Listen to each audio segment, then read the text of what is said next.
put up these 4: courage, curiosity, and so on, because it's 4 C's. Actually, I like the willingness more.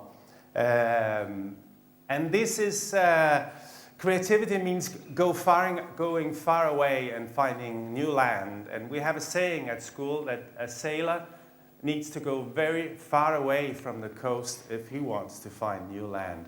And we ask that on a daily basis from our students. We have a word at our academy that maybe you could translate it into duty to screw up. It doesn't mean that you should make mistake or fall off the stage or something like that, but you should be at risk. You should take chances all the time. And if you have the possibility to choose from what feels safe and what feels like a real challenge, you should go for the challenge. It's also important that our students learn to say yes. They learn to say yes to other people's ideas. Maybe you learn to say yes to their own ideas. It can also be very difficult to accept that you actually have good ideas. We teachers also have to accept that a lot of new things can come up. We should be with the students in this risk zone, trying out things.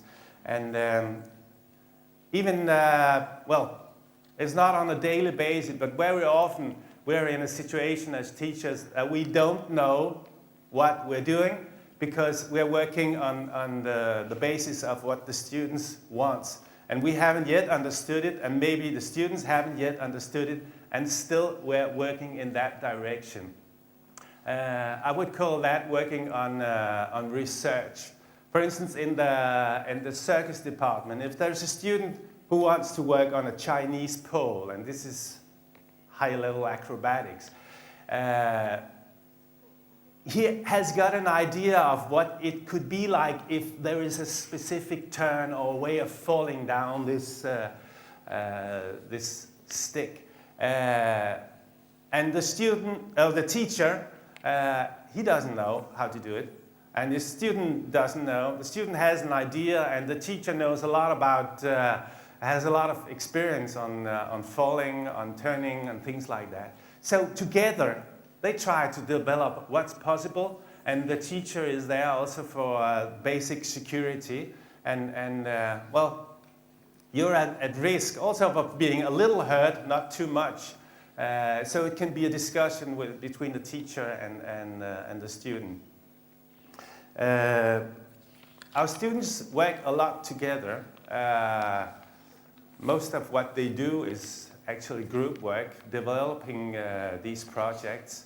And when they work in solo projects also, they're working together. They're coaching each other, actually. So when you're coaching another, it's not, what can you say? It's not helping on your own premises.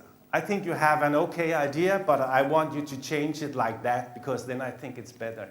No, you really have to try to go in on the premises of the other student and say, well, this is what the other student think. If I should help this student, I have to try and understand what's the way of looking at the world of the other students. So I can help the other students on their premises. So actually, we tell our students to be as we try to be as teachers when we help our students.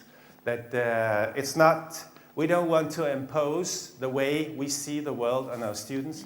We want to help them develop their ways of seeing the world. We don't want to put things in boxes. Normally, that's when we go to school. We learn to analyze, and that's very much to put in boxes. We should also be very good at not putting in boxes. Sometimes we have a joint project for the whole school at the academy, and sometimes we've been doing it as a translation project. So imagine that you have a taste You have actually something that's made in the kitchen. It looks very nice. You don't know what it's called. And when you put it in the mouth, in the start, it's sweet. It's maybe fruity. And then there is a stick in it that's cracky and tastes a little like coffee, something. And after a while, after maybe 20 seconds, all of a sudden you feel the chili coming out. So you have had an experience of taste, not an experience that's right on and that's it. It's a story. And if you see this as a story, you're able to translate it into different art forms. And our translation problem is like that you take, for instance, a taste and you translate it into movement, you translate it into theater, you translate it into drawings or visual design in different ways, or the other way around. You take movement, a 1 minute movement, and turn it into taste. So in the kitchen, they transform it. My time is running out. I'm very sorry about that. I finish up saying that what we want to do is making our students entrepreneurs in their own lives. So they might be good at circus. Very few of them become professional artists, but they exist. But the main goal for us is to have the audience, no, not the audience, that's you, have our students becoming entrepreneurs and able to deal and handle their own lives in new ways. And so they won't be afraid to change their own lives. And they won't be afraid to change the way they see institutions, so they can handle and deal with the world. And in the end, they might get themselves a very good life. That's the purpose of what we do. Okay, I'm out of time, so I'm sorry. Thank you very much.